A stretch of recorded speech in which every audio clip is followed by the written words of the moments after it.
Hello, আসসালামু আলাইকুম। বগুড়া জেলার ভিতরে এতে আমরা কাচ্চি প্যাকেট করিচ্ছি এবং সার্ভিসগুলো দিয়ে আসিচ্ছি।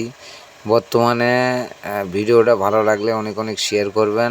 আর এই কাজটা হচ্ছে যে বগুড়া জেলার ভিতরে। হ্যাঁ, যাই হোক, ভালো থাকেন। আসসালামু আলাইকুম। ভিডিওটা দেখতে থাকেন, অনেক অনেক শেয়ার করবেন, লাইক করবেন।